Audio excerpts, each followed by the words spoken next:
안녕하세요. 주식 분석가 달수입니다. 자, 금일은 테슬라에 대해서 말씀드릴 건데요. 금일 이제 미국 증시가 강력한 반등을 보여주고 있습니다. 고용지표 25만 개 증가했고 실업률은 감소하고 있다라는 뉴스인데요. 자, 우리가 상식적으로 생각하는 것들이 일자리가 많아지면 경기가 좋아지고 나빴던 경기가 다시 좋아지는 증거 자료로 고용지표를 볼 거 아니에요? 일자리가 많아진다는 게 뭐예요? 미국 경제가 앞으로 좋아지겠다, 예전보다 좋아지겠다, 나아지겠다라고 생각하는 게 당연한데 이 경제나 이 주식이라는 것은 보여지는 게 다가 아니에요. 이런 강력한 뉴스 제목 한 가지만 봐도 그냥 호재라고 인식을 하는 거예요, 사람들이. 그러면 고용지표가 언제 좋았고 시장은 언제 무너졌는지에 대해서 설명을 드려볼 거예요. 자, 고용지표가 갑자기 좋아지고 난리가 났을 때가 언제였습니까? 바로 이 시기예요. 바로 코로나 오기 전에 고용지표가 정점이었다. 그리고 나서 시장이 산산조각이 났다. 쭉 떨어졌잖아요. 그 다음에 고용지표가 언제 좋아질까요? 또 바로 요 시기가 되는 거예요. 요 시기가 고용지표가 좋아진다, 실업률이 줄어든다. 근데 사람들은 고용지표가 일자리가 넘치네, 너무 좋네 라고 생각을 하는데 그 다음이 뭘까요? 그 다음이 여러분들이 투자를 하신다는 건 지금을 보는 게 아니에요. 다음 달에 3개월 뒤에 1년 뒤에 그래프가 어떻게 변하는지 미리 예상해서 투자를 지금 하는 거예요. 고용지표가 너무 좋다, 이런 뉴스가 나오면 뭘 의심해야 되냐? 자, 그 다음을 볼게요. 고용지표가 정점에 달하면 시장은 떨어진다. 떨어진다. 떨어진다. 그런데 이제 미국 증시에 투자하시는 분들이 오해하는 게 뭐예요? 고용지표가 좋으니까 투자해야겠다. 그러면 시장은 어떻게 돼요? 단기적으로 올라요. 단기적으로. 고용지표 한 가지로 인해서. 근데 그게 바로 시장의 낚시라는 거예요. 낚시. 함정이라는 거예요. 고용지표가 좋으니까 나 투자해야지. 미국 경제 좋으니까 투자해야지. 이게 바로 고용지표의 원리라는 거예요. 그 다음에 최근 들어서 고용지표가 또 좋아진다고 또 꼬드기고 있죠? 꼬드기고 있어요. 그럼 또 어떻게 돼요? 당장은 시장이 올라가겠죠. 근데 우리가 투자를 지금 하루만 할 게 아니고 일주일만 투자를 할 게 아니에요. 몇 달 뒤에 어떤 일이 펼쳐질지 그걸 봐야 된다는 거예요. 그래서 당장은 지금 올라가고 있는 거예요. 이 호재의 잠깐 반짝임으로. 그 다음에 어떻게 돼요? 올라가다 떨어지는 거예요. 떨어지는데 자, 보세요. 여기서 이만큼 빠지는 이 크기를 감당하실 수 있어요? 테슬라를 다시 한번 볼까요? 제가 테슬라 300달러 인근에서 정리하셔라, 파셔라 라고 해서 실제로 많은 분들이 정리하셨고 저한테 고맙다고 얘기하셨죠. 테슬라 상황이 굉장히 좋을 때, 차가 잘 팔릴 때 뭘 해야 된다고 했죠? 주식을 팔아야죠. 주식을 사야 되는 게 아니라 상황이 좋으면 주식을 팔아야 되는 거예요. 사야 되는 게 아니라. 실업률이 줄어든다, 일자리가 많다, 이런 의미가 뭐예요? 시장이 당장은 올라가도 결국에 그 다음 시나리오가 이렇게 되는 거다. 그래서 실제로 예상 적중했고, 그잖아요. 그 다음에 2008년도 금융위기 상황을 한번 볼까요? 자, 시장이 무너지기 전에 나오는 증상을 집중하셔야 돼요. 자, 고용지표가 언제 제일 좋을까요? 이때예요. 이때가 고용지표가 너무 좋다고 나와요. 그럼 여러분들은 고용지표가 좋다고 하는 내용을 보고 주식을 사면 어떻게 돼요? 당장은 올라가죠. 당장은. 시장이 잠깐은 반응해요. 근데 그 다음에 어떻게 될까요? 그 다음에 고용지표가 좋다, 최대 실적이 나왔다, 이런 의미를 좀 이해하자고요. 이 자료는 하이닉스 실적인데요. 21년도, 22년도의 실적이 좋습니다. 12조, 13조. 실적이 좋은 걸 보고 사면 어떻게 된다? 그 다음에 실적이 반토막, 반의 반토막 가까이 나기도 한다. 돈을 잘 버는 걸 보고 투자를 하면 그 다음에 적자가 난다. 그러니까 실적이 좋아진다, 좋아졌다, 최대 실적이다, 함정이죠. 차가 잘 팔린다, 함정이죠. 고용지표가 좋고 일자리가 많다, 함정이죠. 자, 그러면 여러분들이 주식을 언제 매수하셔야 되는지에 대해서 말씀드려볼게요. 테슬라를 사고 싶다, 어떤 주식을 사고 싶다, 미국 주식을 사고 싶다. 자, 지금은 뭐라고 했죠? 단기 이슈가 나왔고 뭔가 최대 실적이다, 고용지표가 좋다, 상황이 좋다, 아니면 금리 인하를 한다, 그런 긍정적인 뉴스들을 보고 기대를 하시잖아요. 그럼 여러분들이 만약에 여기에 매수하셨어요? 단기적으로 올랐어요? 팔고 나올 수 있을까요? 못 팔아요. 이건 그냥 잠깐 스쳐가는 상승이에요. 내가 팔지 않기 때문에. 그 다음에 내가 산 가격보다 상승했고 내려갔습니다. 그 다음에 내가 산 가격보다 내려갔고요. 내려갔어요.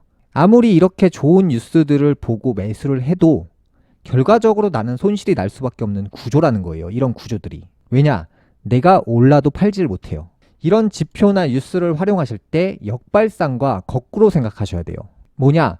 고용지표가 최악이다. 사람들이 계속 일자리를 잃고 있다. 길거리에 다 실직자들이다. 이게 뭡니까? 고용지표가 나빠야 돼요. 나빠야지 살 수 있는 거예요. 그때가 언제냐? 고용지표가 나빠졌을 때 시장의 가격은 어떻게 형성되냐? 바로 이렇게 형성되는 거예요. 주식 가격이요. 완전 박살이 날 때가 고용지표도 박살이 나 있어요. 그럼 그때 매수하는 거예요. 주식은. 이 당시뿐만 아니라 이건 그냥 공식이에요. 코로나 올 때도 마찬가지로 이렇게 산산조각 났을 때 사람들이 실직한다. 일자리를 잃고 있다. 공장이 스톱이 되고 있다. 고용지표 최악이다. 여러분들은요. 주식을 사실 때 나쁜 뉴스를 보시고 매수를 하셔야 되는 거예요. 나쁜 뉴스를. 지금은 뭐죠? 제가 이거 개미 꼬시기라고 했잖아요.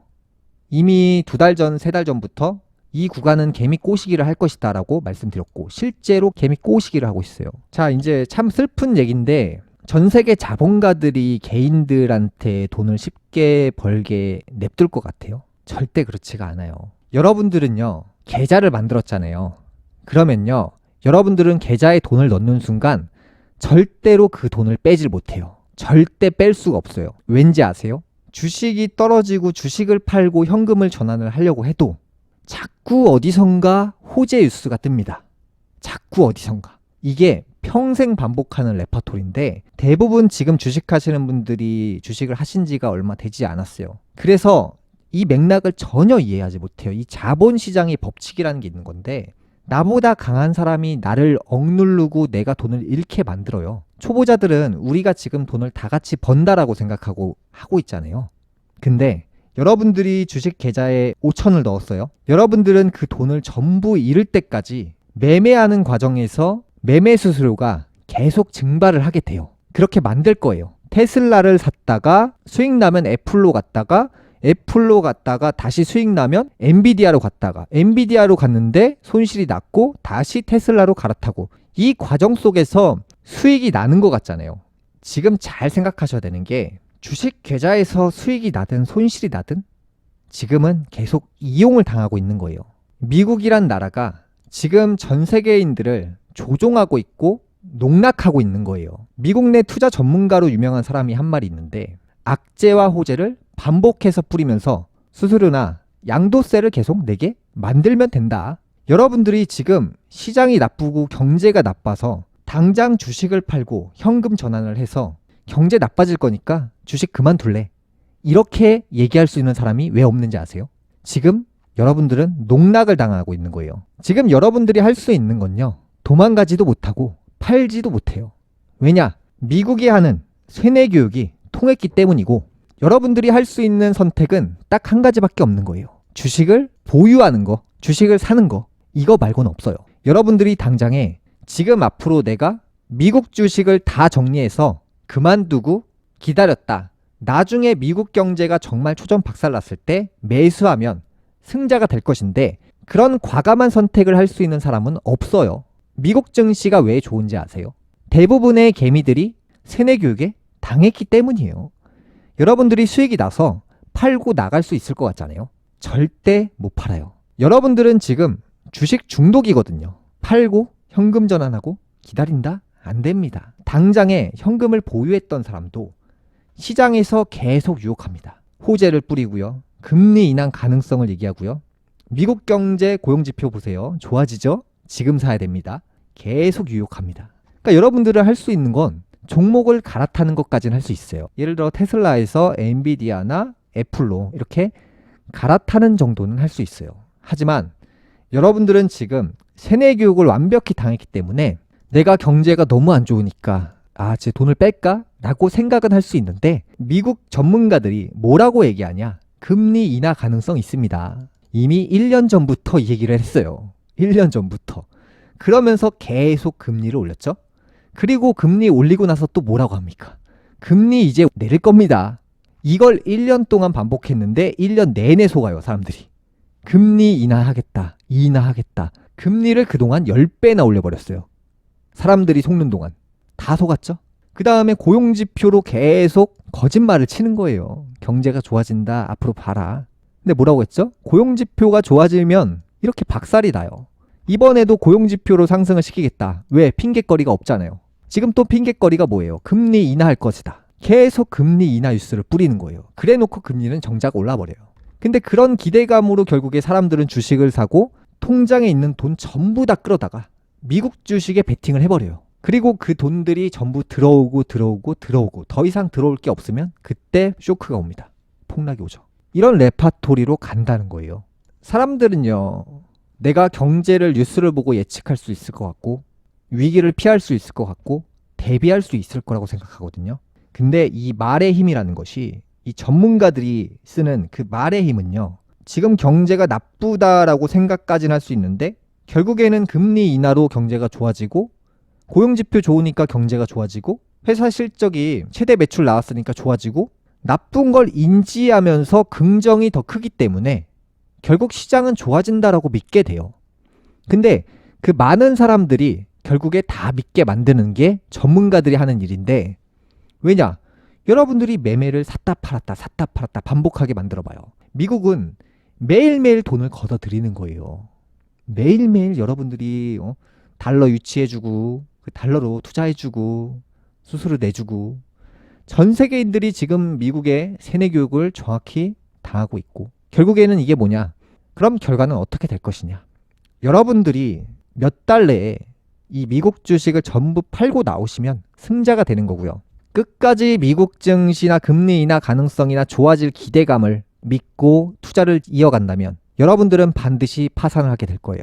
이건 2008년도도 그랬고요. 지금 다른 내용이 없어요.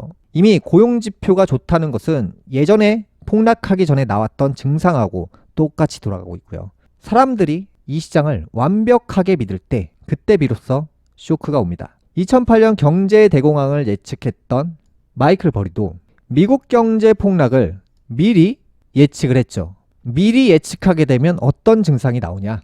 분명히 경제가 나빠지고 주식이 쇼크가 와야 되는데 어떻게 됩니까? 오히려 시장은 좋아집니다. 오히려 많은 사람들이 이 시장을 전부 믿는 순간 그때 비로소 쇼크가 옵니다. 그때. 지금은요, 사람들이 위기에 대해서 인지하고 있죠.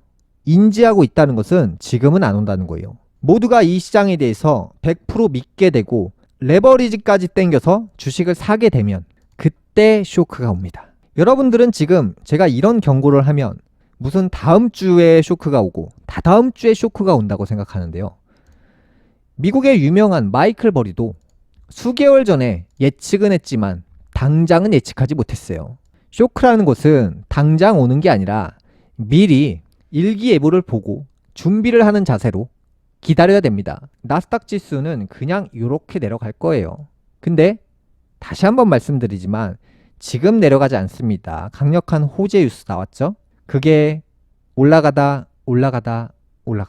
대폭락이 오겠죠. 2008년 당시와 매우 유사하게 간다고 했어요. 똑같죠? 갑자기 좋아지고 사람들이 시장을 믿게 되죠? 그러다 오는 겁니다. 그러다 이번에는요, 2008년 당시보다 훨씬 더 큰 폭락이 올 거예요. 저 때는 뭐 약과였죠. 이 시장이 정점에 와 있다는 것은 이 내리막의 크기가 이 정도의 크기로 내려간다는 거예요. 이렇게. 물론 믿지 않겠죠. 물론 제가 이런 내용을 전부 다 예측을 한다고 해서 여러분들이 저에게 보상을 해주실 것도 아니고, 그냥 저는 단지 제가 여태까지 2021년도부터 미국 경제 박살난다고 해가지고 실제로 21년도 이후부터 쇼크가 왔죠. 1차 쇼크죠. 그리고 사람들은 이 1차 쇼크가 왔는데도 지금은 바닥이고 올라간다, 좋아진다를 믿게 돼요. 믿고 싶으니까. 근데 지금 진행형이라는 거예요. 큰 그림으로 봐야 됩니다. 지금은요, 바닥 찍고 단기 반등인 거예요. 신만전자 당시 때부터 폭락한다고 얘기해도 왜 안 믿었을까요? 자기가 믿고 싶은 대로 생각한다는 거예요. 사람은. 내가 지금 이 주식을 보유하고 계좌를 없앨 수가 없잖아요. 여러분들이 지금 하셔야 될 거는 반등이 나오고 반등이 나오고 반등이 나오면 팔고 미국 증시를 떠나세요. 그럼 뭘 사야 되냐? 한국 증시의 바이오 주식을 사세요. 미국 증시의 종목들은 대부분 다 거품이에요. 사지 마세요. 한국 증시의 바이오 주식들은요, 이미 뭐 80%, 90%가 하락했어요. 그러니까 10만 원짜리를 만 원에도 살 수 있는 게 한국 주식 중에 바이오주예요. 이런 주식을 사는 건 괜찮아요, 지금. 근데 지금 뭐 미국 증시가 최고다? 이런 거 절대 없습니다. 지금은요, 미국 증시를 정리를 준비하실 때예요. 고용지표가 좋다는 건 뭐라고 했죠? 이럴 때 고용지표가 좋다고요. 고용지표가 좋고 난 이후에는 떨어져요. 이 주식은 결국에. 근데 단기적으로 반등은 있죠. 고용지표가 좋다는데. 이 전문가들이, 정치인들이 왜 전 세계인들을 늘 이렇게 속이는지 이해는 가요. 왜냐면 미국이란 나라가 잘 먹고 잘 살려면 전 세계의 바보들을 유인해서 투자하게 만들어야 돼요. 그게 이제 미국 정치인들이나 전문가들이 해야 될 일이에요. 사람들은 늘 긍정적인 뉴스, 호재 뉴스, 긍정적인 경제 상황을 계속 쫓아갑니다. 다시 한번 말씀드리지만 여러분들이 보유한 미국 주식 전부 다 파산합니다. 수개월 내에 미국 주식을 정리하실 생각 하셔야 되고요. 미국 경제는 결국에 몰락하고 폭락할 수밖에 없는 상황이 올 겁니다. 몇 가지 이슈에 대해서 좀 말씀드릴 건데요. 테슬라의 실적 악화에도 서학개미들의 테슬라 사랑은 이어지고 있는데요. 4월에만 대략 3,270억 원을 순매수했고요. 지금 그만큼 지금 사람들이 좀 전에도 말씀드렸지만 주식에 한번 넣은 돈은 전부 없어질 때까지 그 중독에서 못 나와요. 지금 투자라는 핑계로 이 중독을 합리화하고 있습니다. 그래서 제가 말씀드릴 수 있는 건 미국 주식은 빨리 정리하고 그만두고 계좌를 없애는 사람이 결국 승자가 된다. 다음으로 전국 아파트 전세 계약 중 2년 전과 비교해서 전세값이 하락한 거래가 62%에 달하는 것으로 나타나는데요. 상대적으로 수도권에서 하락 거래가 많았습니다. 그 다음으로 대형 건설사 중 부채 비율이 가장 높은 건설사는 GS건설인데요. 올해 1분기 부채가 236%까지 상승했고요. 부채가요. 최근 3년 중 최고치를 기록했는데요. 보통 건설사는 부채 비율이 300%를 넘어설 경우 재무적으로 위험한 수준이라고 평가를 받게 되는데요. 이 부분 역시도 여러분들이 지금 여태까지 한평생을 건설사한테 세뇌 교육을 정확히 받았어요. 집을 사야 된다. 그런 뉴스들, 집 안 사면 바보다. 언론사에서 뿌리잖아요. 여러분들은 뉴스의 노예예요, 노예. 집이 꼭 있어야 되고 집 안 사면 거지가 될 것 같고 한평생을 돈 벌어가지고 건설사 좋은 일만 하고 있는 거예요, 지금. 이게 지금 뭐가 진짠지를 모르는 사람들이 태반이에요. 그래서 최근만 보시더라도 뭐 집값 반등하나 전국 아파트 57.6%가 상승 거래. 자, 제가 이제 부동산은 21년도부터 하락 준비하셔야 되고 22년도에 전부 던지시라고 했고 지금 23년도죠. 집값이 이렇게 떨어졌으니까 바닥 쳤으니까 다시 올라가는 거예요. 그 다음 뭔데요? 삼성전자가 9만전자대에서 5만전자까지 떨어질 때 이렇게 떨어집니까? 아니에요. 이렇게 떨어져요. 이렇게. 이 부동산 시대는 이제 끝이라고요. 제가 21년도부터 이제 준비하시라고 미리 말씀드렸고 부동산 시대가 이제 정말 끝이에요. 이걸 여전히 믿는 사람들이 대다수예요. 직장을 다니시는 분들이 왜 직장인인 줄 아세요? 자립이 안 돼요. 자립이. 의존형이에요. 누구한테 의존하냐? 언론사의 노예예요. 언론사의 노예. 언론이 하는 말이 진짜 같고 언론이 거짓말을 하겠냐. 그런 언론을 본 사람들이 그런 쪽제비 같은 한 사람이 옆에 있는 직원한테 야, 왜 집 안 사냐. 또 집에 가서 와이프한테 우리 집 안 사면 거지 될 것 같은데 그 또 와이프가 친구들 만나가지고 이번에 우리 집 사는데 그 친구들이 갑자기 자기네 아빠한테 나 돈 좀 빌려주면 안 돼? 이번에 집 안 사면 거지 될 것 같은데 이렇게 언론이 계속해서 압력을 가하면 집이 잘 팔리죠. 건설사가 부자가 되는 거예요. 건설사만 좋은 일 하고 계시는 거고 이 지금 자본주의 시대가 왜 이렇게 움직이는지에 대해서 모르는 사람들이 태반인 것 같아요. 제가 이런 얘기를 주장을 하면 항상 느끼는 감정이 뭐냐면 나 혼자 이상한 사람 된 것 같아요. 왜? 세뇌가 되어 있는데 내가 이런 사람들을 하나하나 세뇌시킨 것을 봉인을 풀어줘야 되잖아요.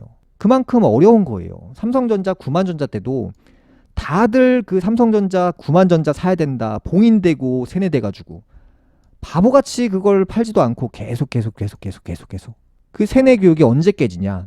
주식이 박살이 나고 박살이 나면 그때 세뇌가 깨지는 거예요. 테슬라 같은 경우도 300달러에서 붕괴된다고 제가 그렇게 경고하고 파셔야 된다고 말씀드렸는데 300달러에서 파셔라 계속 말씀드려도 사람들이 언제 파냐. 100달러 오고 나서 이때 팔아요.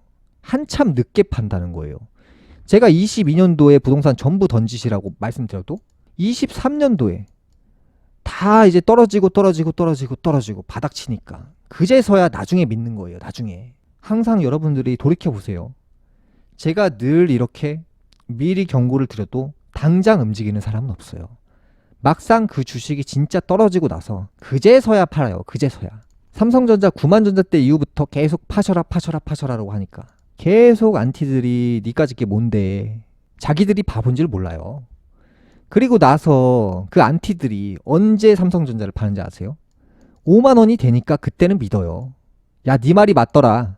근데 이미 그때는 늦은 거예요. 때라는 게 있는 거예요. 다 때라는 게. 다 이미 다 떨어지고 나서 그때 믿지도 않으면서 그때 이제 자기가 보기에도 이상하니까 그때 팔면서 뭐 제 얘기를 믿은 것처럼 얘기를 하는데 행동이라는 것은 당장 준비해서 실천이라는 걸 해야 돼요. 이 테슬라도 300달러 인근에서 팔고 나가세요. 대폭락합니다. 말씀드려도 제가 이때 팔라고 했지 제가 이때 팔라고 했습니까? 이 개념을 몰라요. 사람들이. 이때 팔면 딱 좋게 나올 수 있는 것을 마치 제 얘기를 믿고 땅바닥을 치니까 아주 나중에 그러니까 자기가 겁이 나서 파는 걸 마치 제 얘기를 믿는 것처럼 얘기를 해요. 그리고 나서 마치 제 얘기를 듣고 팔았는데 왜 올라가냐. 저는 여기에 팔라고 했지 여기에 팔라고 한 적이 없어요. 맞잖아요.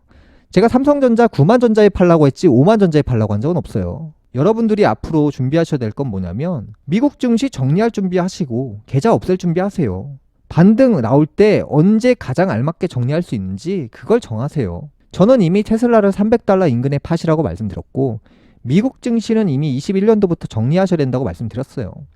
나스닥 지수가 지금 이렇게나 빠졌잖아요. 자, 많은 사람들이 달콤한 얘기를 할 때 저 혼자서 악담을 하잖아요. 독설이잖아요. 여러분들이 듣기엔 악담이고 독설이에요. 하지만 먼 미래에 누군가는 테슬라 300달러에 팔았다. 누군가는 삼성전자 9만전자에 팔았다. 이런 얘기를 하시는 분들이 있었기 때문에 제가 여전히 이런 내용을 하고 있는 거예요. 대부분은 제 얘기를 신뢰하지 않고 긍정적인 내용만 자기가 듣고 싶어하는 내용 그런 뉴스만 보면서 투자를 하잖아요. 세상에 달콤한 것 치고 몸에 좋은 건 없습니다. 몸에 좋은 건 뭐예요? 쓴맛이 몸에 좋습니다. 인생도 그래요. 나한테 좋은 얘기 해주는 사람 치고 도움되는 사람 없어요. 나한테 독설을 하는 사람들은 나를 결국 발전하게 만들어줘요. 금요일 방송 여기까지 하겠습니다. 다음 시간에 뵙겠습니다. 감사합니다.